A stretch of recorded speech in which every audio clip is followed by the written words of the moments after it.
This is Joe Peters from MomFit with Joe Peters. Welcome to the Spanglish World Network and the Her Network on the Single TV channels 250 and 251. Please remember to download the Single TV app in the respective app stores in iOS and Android devices. While you are downloading, make sure to rate and leave a comment. The app is free. Singo TV is also available on Google Chromecast, Amazon Fire, Fire TV, Roku, and Roku Stick in all smart TVs since 2016. And if you are not following me yet on Instagram and Facebook, please go at Joe Unicorn Coach. I handle my own social media, and if you are having a question, a doubt, a challenge around motherhood, around how to win the marathon of motherhood without burnout, send me a message. And if I don't know the answer, I will have an expert like Hannah today to help us to navigate and figure out the best way to find a path to solution. I am super excited to have Hannah here. The purpose and the mission of MomFit with Joe Peters is helping moms around the world to feel that they are not alone, to feel that they have a tribe behind them, and to feel that they actually can win the marathon of motherhood without Mhm. burnout and without running down to their feet. That's why I'm super excited to be talking about this topic with Hannah, and that is the transition from working outside the home to becoming a stay at home mom that works. Yes. And I love that. We were talking in the green room before. We have a lot of things in common with Hannah. We both are engineers. We both work in manufacturing. Hannah is a chemical engineer with 8 years of management experience in manufacturing. Um, she left her corporate career as a choice to be a stay at home mom while she was pursuing her master in industrial and organizational psychology. And that fired her to do what she does now because she faced a lot of judgment and pushback and difficulties when she made that transition. So now she is passionate to help moms and women through the transition, however, serve them the best. So instead of having the judge and the pressure of the outside, make sure that the moms are and making the decision based on what is best for them. And then she also helped young female engineers to navigate a male dominant industry, all the industries, especially manufacturing. And she is the beautiful mom of a fairly little girl that is 2 years old. Hannah, thank you for being here and taking some time today. I would love if you tell us a little bit more about you beyond Yeah. what we had in your bio. And then I always ask people to give me a phrase, and your phrase was "all moms work." So let's gonna start with why you picked that phrase, and then a little Mhm. bit more about your journey into supporting moms in this transition. Yeah. Well, first of all, thank you so much for having me. I'm excited to be here. When I found out that I was pregnant with my daughter, I really looked at my work schedule and my husband's as well, and just thought, like, I don't think that I can do this. I didn't have like a support system around me. I didn't have any friends that had any children, and I was overwhelmed, completely overwhelmed by that decision to leave a career that I was really passionate about to then become a stay-at-home mom. So then when I did it and worked through all of the struggles that came with it, I thought, what better way to use this experience in my life than to help other women navigate that transition as well, and just work through the natural struggles that come when you have a kid and maybe you go back to work or maybe you stay at home. So I really am passionate about eliminating this divide between stay-at-home moms and working moms, because everybody is working in one way or another. If you're working outside the home, you're paying somebody to do the things you would do if you were a stay-at-home mom. And if you're a stay-at-home mom, you rely on others to provide financially for your family. So it's really about just supporting moms in whatever choice that they make for themselves, and normalizing that everybody is going through their own struggles and that's okay to talk about. So, yeah, that's why kind of the phrase "all moms work" is really important to me. I love that. And one of the things that I love about your approach, and I'm aligned with that because I also work with my clients on that with the Mhm. archetypes, and is what I'm hearing you saying is there is not a cookie cutting. So it's not that thing of, oh, you need to be a working mom, or you need to climb the corporate ladder and have a family, or have a business and have a family, is not the only way. And I think that is important that we also have those discussions and that normalization of saying what is possible without Mhm. judgment. Yes. And for me, it was similar, but when I left corporate in 2019, I was not a mom yet. But when I became a mom, I was so grateful that I made the decision to have my own business, Yeah. because I literally had not, I don't think that I will have the stomach, especially because I have also postpartum depression and anxiety, Mhm. Yeah. to do things like leaving my baby, my newborn, at 6 weeks in daycare Mhm. because I had to go back to the office. No. Yeah. But then that's a reality that a lot of women keep feeling into. They have to compromise, they have to choose. So I love that you are doing this revolutionary work on saying, hey, there are more options, Mhm. and this is how you can do them without feeling guilt and without feeling shame. So Yes. we're going to talk a little bit about that permission to become a stay-at-home mom, if that is what you want, and why you Mhm. don't talk a little bit, what do you face? How was your journey when you were like, you know Mhm. what, I'm gonna give up this career that we were talking in the green room before? You were one of the few females in that executive line. Mhm. So, how the world around you react, and how that make you feel when you were doing that? Yeah, so I think for the first part, just giving yourself permission to be a stay-at-home mom, I think, anytime that you've had any kind of professional success in your life or you're doing a job that you really love, the idea of then giving that up to, I guess the kind of typical stereotypes of a stay-at-home mom, like sit around on the couch and not do anything, that bridging that gap between having a professional life and then staying at home with your kids feels enormous. And I think that not enough people are talking about just the realities that, for me personally, often being at home with my daughter in those, like you said, those first few weeks and everything, that was harder than my job managing 120 employees. Like truly more physically and emotionally draining than managing all of those employees. And I don't think that stay-at-home moms get enough credit for that.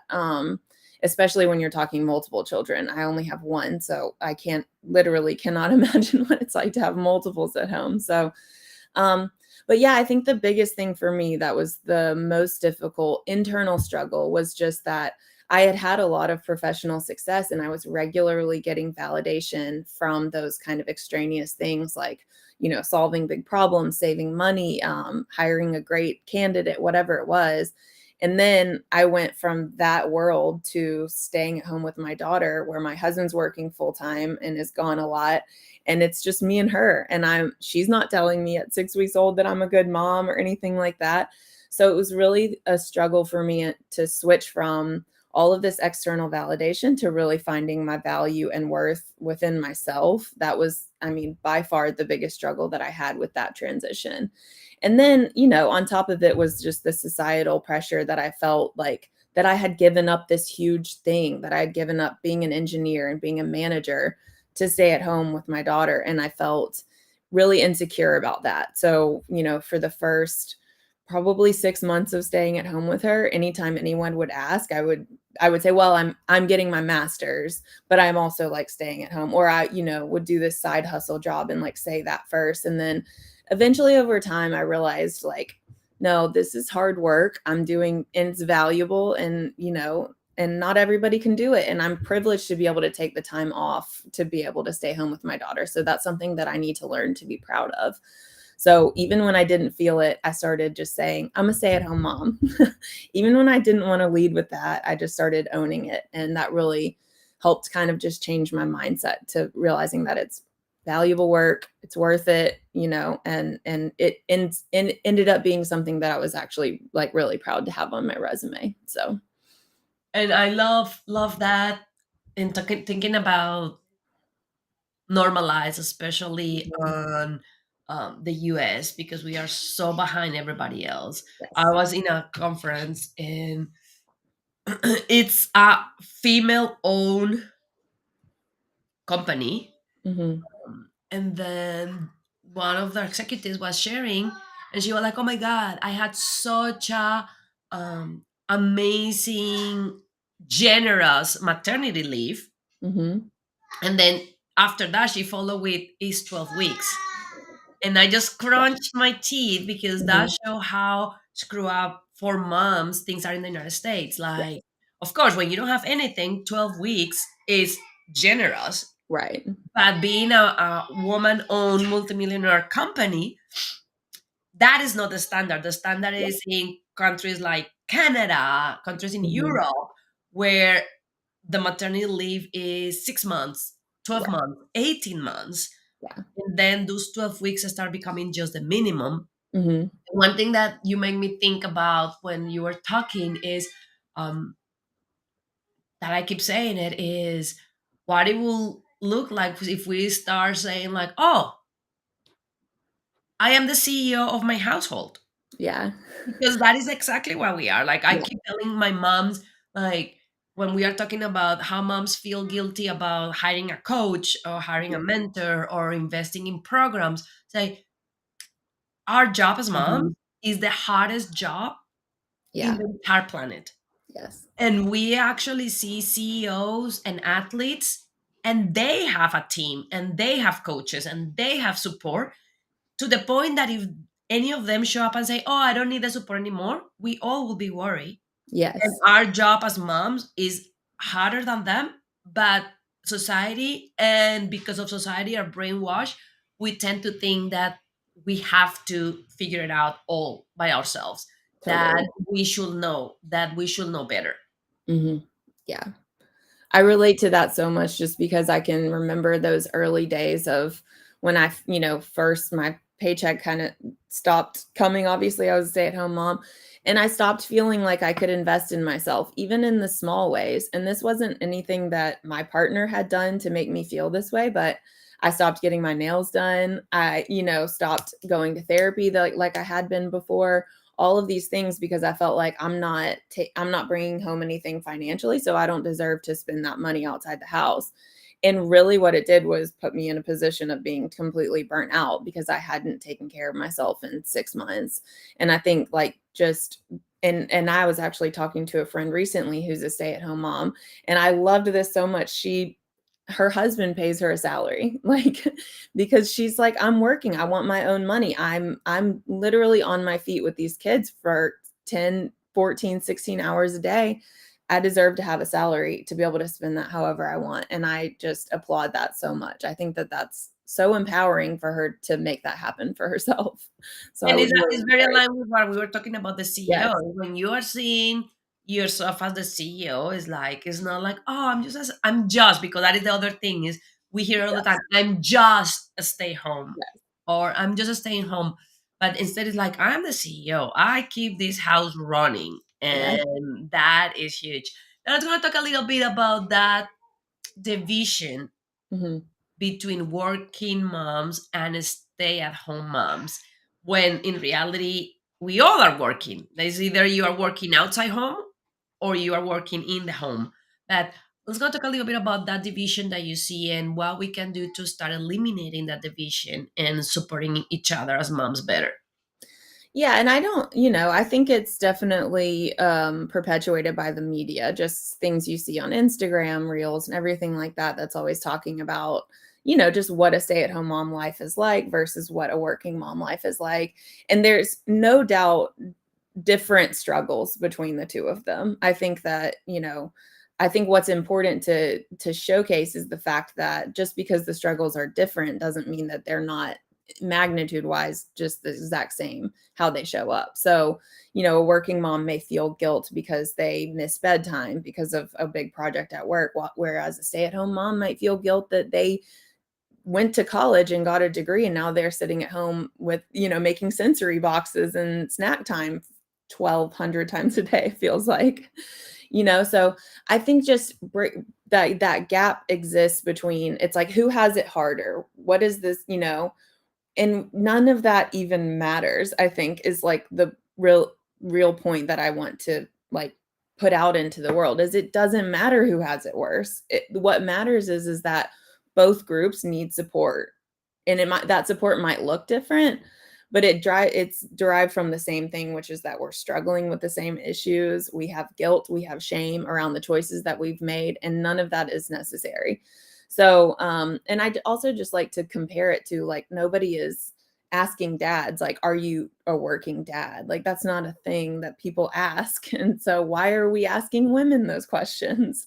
Yes, I'm a working mom who works at home with my kids. Like, that's the truth of it. So, yeah.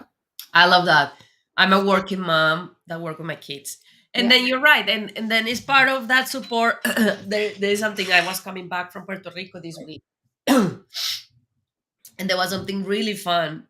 And I was really nice about it because it showed me how we are changing. So we were in the airport. My baby was asleep. So I was in a wheelchair. My husband was pushing me. Mhm. And then we went to the elevator, and there was a mom with a stroller, a car seat, and her baby probably was 6 months. Like, it was a Mhm. tiny baby, and Yeah. she was by herself. So I told the baby, I was like, "Hi," blah, blah, blah. And then I was like, "You have a badass mom." I don't think that I will be. I don't think. No, I know I will not be brave enough to travel by myself with my Yeah. baby that big, that tiny like yours. Mhm. And then she was like, okay, thank you. We get out, we start walking. And then in the next stop for the next elevator, we meet again. Mhm. And it was so funny because it was so obvious that she kept thinking about what I said. Yeah. And then she looked at me and said, like, you are a badass mom too. We are all badass moms. And I Yeah. just smiled and said, like, yes, we are. And it's very nice that we start acknowledging that, like, oh, you're a working mom that stay at home. Oh my God, you are a badass, because I don't think that I will be able to do what you do every day with your kids. Yes. And then in the other way, oh my God, you are a badass mom because you leave your Mhm. kids first thing in the morning and don't see them until the evening. I don't think that I would be able to do that. But so instead of Yeah. creating that division, if we use that to create admiration and support for each other and see how, like you were saying, we all are doing something difficult. We are all, no matter what part is the part that we are working on, we are doing something challenging.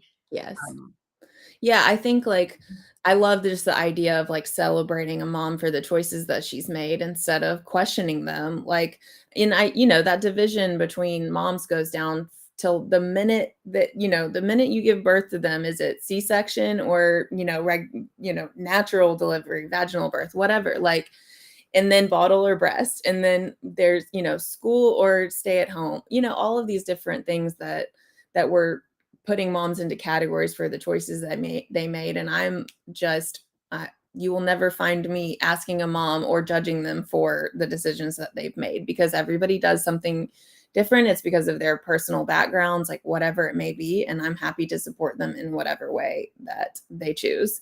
And that just reminded me of, like, I was running with my daughter in a jogging stroller a few months back, and like another mom running with her kids, and we just like connected through the airwaves, like, yes, we are out here with our kids, like taking care of ourselves at the same time. And no, we didn't stop and say, are you a stay-at-home mom or a working mom? Did you breastfeed or bottle feed? No, you don't say any of that. You just connect with them and say, you're a badass, and that's all there is to it, no matter what choices you've made. So, I love, love, love that. And for what would be your advice in even share your journey? Because mhm, it's very interesting hearing you. For me, it was very similar. I had over 1,600 team members under mhm, me, but it was very interesting when I hear you saying that staying with your tiny newborn baby mhm, impact your mental health and well-being and stretch you in ways that managing 120 employees didn't. And then I will actually step here to give some of the moms context Mhm. that may not know this, that the 120 managing 120 employees, it's magnified and Mhm. expand when it's in manufacturing, because you are also dealing with, a lot of the times we are the only woman, we are the youngest woman, so there is still some sexism and Mhm. very strong. So in that environment, managing 120 people and then Mhm. transitioning and seeing how much more challenging it was to have that newborn, impacting your overall mental health and well-being. Let's going to talk a little bit about that. Mhm. What do you mean when you say that impact your mental health and your well-being? What do you face? And going backwards inside, what will you like? What will you wish you knew that we can share with moms so they can be prepared if they are starting to think on that transition? Yeah.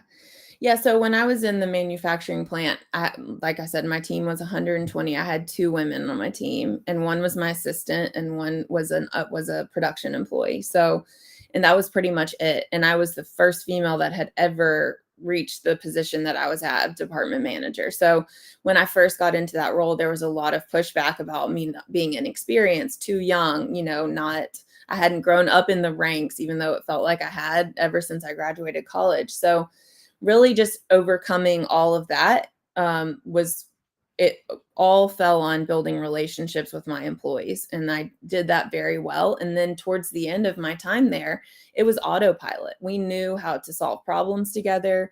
We knew when a problem arose, how to deal with it immediately. And we worked as a well-oiled machine, like all 120 of us, all on the same page all the time. So then cut to I'm at home with a 6-week old. My husband's gone back to work. My mom has left, all of that stuff. And I think that there's a misconception that moms are going to be, the intuition is going to take over and that you're going to know what your baby needs at all times. And so I gone from this very like problem solving mindset to then looking at this baby trying to solve its problems and nothing's working. And, the mindset that I had before that was very like systematic and like going through the steps and I know that that will reach success, like none of that was working anymore. So I think that that was a really hard lesson for me to learn that, it takes time. And then as soon as you figured out a problem with the baby, there's a new one. They're in a whole new stage, new sleep regression. They don't like bananas anymore, whatever it may be. So I think that that was exhausting for me just to realize that I was not as equipped as I thought that I had been, that I thought that this job with all of these challenges and everything was setting me up for success as a stay-at-home mom, and I didn't feel that transition as easily as I thought it would. And then just mentally, I think, in the middle, I dealt obviously with a lot of sexism, ageism, and everything like that. And even that I knew how to deal with. I had done it for, almost a decade. I knew what I could handle and what I couldn't. Had set very clear boundaries about what I would and would not accept. And when those were crossed, I would take that to an HR department if I needed to. And I always had a therapist to talk me down off the cliff if I was really, overwhelmed or anything like that. And then, like I said before, when I started being a stay at home mom, I felt, bad about investing money into myself for my mental health. So, being at home with my daughter all the time without all of those external validations, my mental health really took a hit. Truly, like I felt very lost. I had no clue what I wanted to do next. I was, just basically confused and not enjoying it the way that I had imagined that I would. So, eventually I got back into therapy. I had, like, I always like to tell the story of the moment that it snapped for me was my daughter had been screaming in the car for like 2 hours and I had to pull over and had a panic attack, like on the side of the highway. Like that was the moment for me that I was like, I have been neglecting my mental health for too long. It's time for me to get back to this. So I immediately started going back to therapy and started doing the little things like getting my nails done, getting my hair cut every 6 weeks, whatever it may be, just walking outside. Like just I really had neglected all of those simple things that had sustained me before. And that's really when it started turning around for me. And I hate that it took me so long. I wish that I had been able to enjoy those first 6 months a little bit more, but I know that I won't let myself get back in that situation again. And that kind of helps me going forward. That is so, so important. And is part of that understanding of how much our life changed Mhm. and how much our life will not be the same. And I will even say how we are not prepared. Yeah. We are not prepared to have that change. And one of the things that is super fun for me because I feel it is the one that you say that we all assume that is going to be natural. Yeah. Mhm. And we all assume that is going to flow Yeah. natural. Yeah. And it's like wow, like no, it's not. No. Um so yeah, it's how do you think that we could prepare better in the future and for Mhm. the moms that are hearing it, because I think that this is not only for the first time mom, because every postpartum is different Yes. with every Yeah. child. So how we can stop assuming that is natural and is going to just flow, and Yeah. then start actually in a proactive way from the engineering mindset of Mhm. preventive and almost like project management, how we can start thinking on what we can do different to reduce the risk of some of these things to just hit us, like hit you and hit Yeah. me the Mhm. first time. I think this all goes back to telling the stories of women who, and which is exactly what you're doing here, but telling stories of women who have different experiences. So, I have a friend who recently, worked through a really difficult time of postpartum depression, and she felt like the first 6 of her 12 weeks at home with her baby were miserable for her, truly, and she had to get on medication.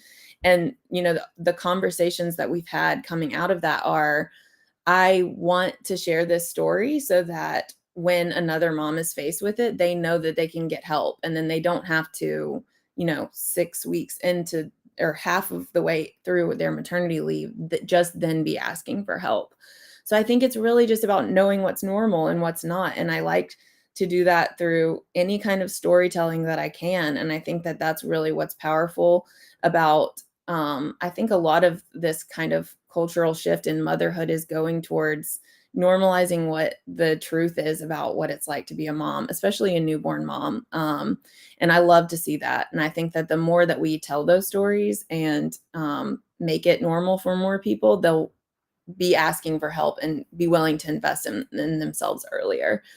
And then I think just about the intuition thing, I think, there's so much advice out there about how to raise a baby, the sleep training, everything that you can possibly ever want to Google about what to do with your baby, it's out there.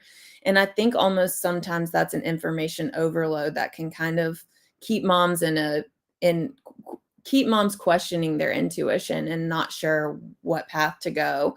So I think just looking at all of that with a grain of salt and just realizing that what works for one mom may not work for another, what works for one baby may not work for your next, and just maybe just keeping more of an open perspective as far as like, this is a unique the situation that I'm in right now. A million moms before me have gone through it, but it actually is completely unique to me.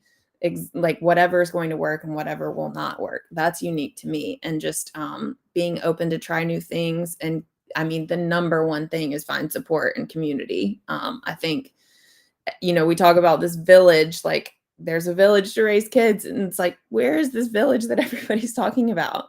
Like, it doesn't feel natural. It's taken me 2.5 years to find really good mom friends that I feel like I can rely on and truly be open and honest with about the struggles. So that's, if I could give any advice to a new mom, it'd be to connect with moms in your community, with moms you find on LinkedIn or Instagram, whatever it may be. Because I think that that's how we kind of tear down the walls of like what the truth and reality of motherhood is, for sure. And I love that because actually there was a viral TikTok or reel or whatever last Mhm. year on that. I was like, where is the village? Yeah. Like, where is it? Like everybody's talking about this stupid village, but Mhm. where is it? And then the part that we miss to tell is that you need a village, but you also need to build that village. Yes. That village was by default some centuries ago, Mhm. because when you were living in those communities, then even like in the tribes, then you Mhm. have your mom, and your mom had 12 sisters, so you have 12 aunts, and each of the 12 aunts had Yes. 6 kids, and you have 5 Absolutely. sisters. So the village was by default there Yeah. because your family was the village. And Mhm. Absolutely. actually, I keep telling this to people when I went to Africa to be with the Hadza tribe. It was very shocking for me that Mhm. there was not a clear distinction of whose mom was who. Okay. Mhm. They were all taking care of the babies. You were not able to say, "Oh, this baby belongs to this mom." No, Yeah. but then I think that we keep agreeing that that is needed. Yeah. But now that we are traveling, that we are moving to different countries, that we are moving to different states, we lose more and more of that. In addition to, instead of having 12 kids, now we have maybe Mhm. one or two. So when you're talking about 10 generations, instead of having 35, 40 people in your extended family to support you in the same town, Mhm. like you were saying before, it's only you and your husband. Like it was the same for me in Ohio. Like we Yeah. didn't have any of my family's in Colombia, his family's in Iowa. We have one friend Mhm. that was Right. close enough. So I think that that is a huge Mhm. um tip, and that is, Yeah. and I will even say, don't wait. And this is part of my engineer. Don't wait until you need it, because when you need it, it's too late. So 100%. I totally agree with that. if you are pregnant, start now. Mhm. It Yes. Yeah. doesn't matter what trimester you are. Start Mhm. making those relationships. Start making those connections. Be that person that organize. Be that Mhm. person that invites. Be that person that, so then if you need it in the future, it's already there.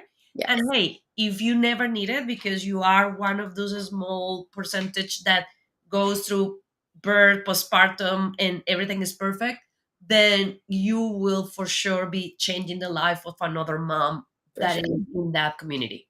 Yeah, and just to go off of that, just practically speaking, I'm not the kind of person who wants to reach out and make friends. That's not really who, I'd prefer just stick with my core little group, but none of those women had children, so really none of them could relate to what I was going through. So then when I moved back home and was surrounded by, in a new community that I wasn't really used to, I literally just some practical ways to find mom friends is find your community Facebook group. If you're pregnant, say when your baby's due and that you would like to meet moms who have kids around the same age. Or if you have a child, just say, I have a 2-year-old, I'm staying at home or I'm working and I'm free Tuesday nights and I'd love to go get sushi. Like those, you can actually do that. I actually have made some amazing friends that way. Also, like free community events for moms. A lot of churches will put on like music classes or something like that. And those are often, free in the community to do that. I've met one of my very best friends in town who has a son who's 3 weeks older than my daughter. I met her through one of those, and I was just willing to say, "Could I have your number? Would you like to grab coffee and watch our kids run wild at the zoo one day?" Like, and then other opportunities will come up from putting yourself out there like that. Like I joined a community kickball league that I have friends with kids, in around the same age as mine. And it's just like invaluable to input yourself into the community when you're trying to raise a kid in it. I think it's just helpful as far as like learning about the schools, learning about, different programs around town, everything like that. So if you just sit back and wait for it to happen to you, it probably won't. That was my plan, was just wait till all of my friends have kids. But 2 years in, none of my friends have had kids yet except for one of them. So it was really up to me around the 1 year mark to say, okay, I have to create this community for myself. And I think that that's been really empowering for me. And I've made amazing friends. So it's definitely been worth it. And then the other thing that I value on those connections, especially with um, moms of kids around the age of yours, Mhm. is that you stop feeling so alone, and then you stop feeling that you're the only one going through that. And Yes. then it's important with kids around your age, because we forget, we are so tired and our brain Mhm. is so much in a survival mode. I Yes. remember when I had my baby, all my friends, in different than you, all my high school friends already had kids, Mhm. but they were 2 to 5 years older than mine. Yeah. And I remember being so upset because I was asking them things, and the answer was, go and meet moms Yeah. with kids around your age. And I Mhm. was like, but I have you, and you already passed through this. Why you just Yeah. don't help me? Mhm. And as I start going through the process, I start seeing how important that was, because the reality is we don't remember as much. But Yeah. when we are right there in the middle of it, then we have that. It's not that we are going to do pity patties all the time, but Yeah. it's very reassuring to hear, holy cow, is such a thing as a 2.5-year old sleep progression. Yes. Yes. Yes, and then it's very comforting in a weird mode, feeling that I'm not the only one that is struggling again with Yes. sleeping and with waking up several times per week. But then you start having fun, and then you can start checking on each other. Hey, Mhm. how was B night last night? Oh my gosh! So Yeah. that comfort, also in unity, on feeling that we are not the only one, is very powerful. And it's important that it's around the same age, because the Mhm. milestones change. Yes, yes, totally. Yeah, I just thinking of every time that I have met up with my sister-in-law, she has a daughter who's the same age as mine, or my friend who has a son the same age. We're always saying like, "Hey, did he start hitting you this week? Because that's a new thing in our household, you know? Did he start throwing all his food onto the floor like my daughter has? Because like, what are you doing to manage that?" Um, and yeah, it's just so empowering and helpful to just look at another mom who has a kid the same age and be like, me too, like this is tough, we're going through it together. And then in those moments where you feel like you're going to lose your mind at home, you think, well, one of my good friends is going through the same thing, you know, I can reach out to them, they can give me a little bit of encouragement, and I'm willing to do that for them as well. And that's, I mean, there's nothing more valuable in motherhood than having a good friend that you can, you know, kind of be in the trenches with, for sure. And going back, circling back to what Mhm, we talked at the beginning, we need that, and that is one of the things that I am an advocate. I was actually celebrating yesterday that um, um, there is a doula in New York, mhm. Maven doula, and she celebrated yesterday that they finally get a pilot with Blue Cross Blue Shield in 2 states Okay. for insurance to cover the doula. Oh, okay, wow. That Yeah, is huge, because a doula can cost almost $2,000. So yeah, the reality is the percentage of people that had that money to put in addition to the almost $5,000 that cost giving birth mhm, in the United States. yes, But the point there that I was going to is, we are so afraid to ask for ourselves. So yeah, especially as moms, we are always thinking on their school and give them the mhm, best. But then when it's about us investing in ourselves, on getting a coach, on hiring Mhm. somebody like you or me, on saying, hey, I need support, then we have that guilt. Then we have that, oh, but I should figure out. Oh, but it should be enough with my friends. And I would love to hear your opinion, because I don't think that that's a reality. Like, Mhm. yeah, you need to have your friends, and in a lot of cases, you need to have an expert that can give you some tools, that can guide you, that can keep you accountable. And it's Mhm. about us feeling that we are worth it of it, and that it's okay to be self full and put our needs first. Yes. Yeah. So what are your thoughts on that one? What is your position on that one? Yeah, so I think this idea that we're taking, if we're hiring professionals, so say a coach, a therapist, whatever it may be, a physical therapist for, pelvic floor therapy, whatever it may be.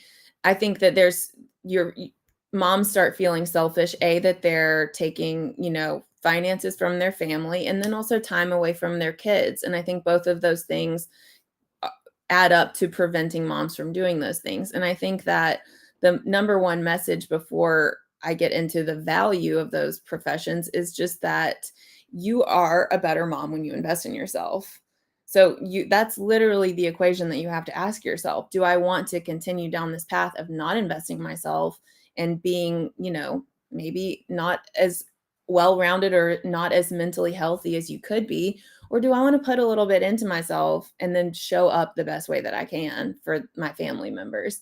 Like, I mean, just as an extreme version, after, I made the decision to start investing in myself, I asked my partner for a night away in a hotel room by myself. And I felt so guilty for that. Of course, as soon as I do that, my daughter's sick the whole time. It always happens that way. And I had to look myself in the mirror, and I called my mom as well, and she said, "You're gonna be better when you get home tomorrow. Like, you're going to be able to handle this sickness better when you get home tomorrow because you did this for yourself." So, and I know that like I said, that's an extreme version of it, but it can be small things like going to therapy once a month. It can be, investing in a coach. And I think the value that those people provide is just again going back to the same thing, normalizing that experience for you, but also keeping you accountable to those self-care things that you desperately need. I think that's one of the biggest things. I hired a business coach, and she has a young kid as well. And one thing we honestly worked on together, which was just putting a list of things together that are every single day non-negotiables. Like, I will do these things every single day because I know that I show up better for my partner, my daughter, my dog, everything when I've done these things. And for me, that looks like journaling every single morning, meditating every single morning, writing like something outside of my journal, whatever that might be, moving my body, whatever that looks like, getting fresh air, reading nonfiction, fictional books that I enjoy. Just little things like that, don't take up that much time. I, started waking up an hour earlier to get them done. And if I don't do them, if I miss my alarm somehow, I can tell there's a stark difference in the way that I am throughout the day. So at this point, there's nothing that will keep me from doing those things. And I think that, professionals can help keep you accountable in those ways. They can help remind you, like, even just call you out when you need it, give you a little bit of tough love. Honestly, that's, one thing that I tell my clients is like, I'm going to tell you the truth about it. I'm going to, that's it. When you sign up with me, that's one thing that you're signing on to is like, I'm going to tell you what you're missing in your life that's going to help you turn this around. I'm going to show you who you were before kids and who you are now, and it's clear the all of those self-care tasks have now dropped off, and now you don't know who you are anymore, and you're lost with your identity. So let's start picking those things up one at a time, and you start feeling like yourself again. So I think that that's just like, I think it's the best thing that you can do for yourself as a mom. And then just as far as the mental health side goes with therapy and everything like that, I think just having somebody there to work through the very natural issues that you go through in motherhood, like postpartum rage, anxiety that infiltrates your mind like nothing else does. I think just and getting the tools to work through those so that, 10 years from now, when you have another kid, those pop up, you still have those tools. You'll never forget them. So, yeah, I could go on and on, but yes, I couldn't agree more. Absolutely. And I love a point that you make that is so true, and is the accountability part. Because the Yes. reality is there is nothing that we as mom don't know that Mhm. we need to do. Yeah. Yeah. Like So everything that you true. said, journaling, meditating, moving the body, water, eating good, Mhm. all air, like all of those are things, like it's not that you are going to have that support for them to give you the Santo Grail, the Holy Grail of something that you never hear Yeah. before. Is that accountability and that support into we can do it. Mhm. Let's break it down. Yeah. Okay, you cannot see yourself moving for a full gym class. Okay, go and put music and Yeah. dance 2 songs and text me when you are done. It's that little accountability and support, Mhm. because one of the things now that we are closing up that I want to remind everybody that is hearing us, and I want to hear out your thoughts as to, is we sometimes forget that we are a newborn too. And Yeah. as a new, like, it's almost like if you leave your newborn and you're like, oh, you know what to do. You Yeah. need to feed, eat, you need to, that newborn needs care. And then we are newborns because we are also a new mom. Not only the first time, every Totally. time that we give birth, the mom is a newborn too. And Yeah. because of that, it deserves to have that care and that love and that cheerleading and that Mhm. accountability and that kindness and gentleness and grace around the Mhm. journey to help us. Yeah. Yeah, I couldn't agree with that more, for sure. And as we start closing, I would love, love, love for you to share with the audience if you had one final message, what that message will be for the moms and the moms to be that are hearing us Mhm. around the world. And then if they fall in love with you, if they match with your energy, how they can find you in the world and keep learning from you. Yeah. I think just one if I could any moms that are listening, I think just I'm giving you permission today to do one thing for yourself, one selfish thing for yourself that will actually allow you to show up better for your family.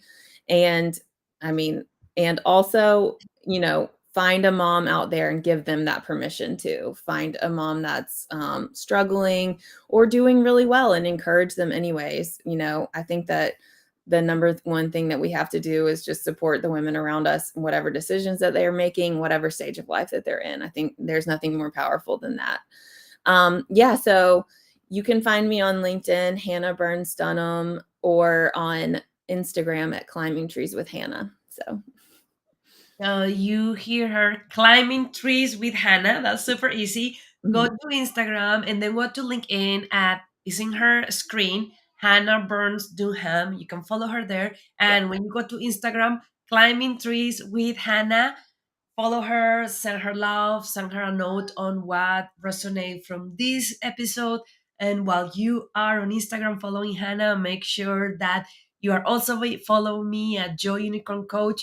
Please, we love hearing from you. Send us a message, sharing with us what do you thought about the show, what was an aha moment for you, and how we can serve you more. Remember, we are here as your village, your online village, to help you to win the marathon of motherhood without burnout. Now, this show can also be heard on the Spanglish Radio Network. Please check out www.spanglishworld.ca for all the news and programming. Spanglish World. Watch it, hear it, read it, download it, and leave it.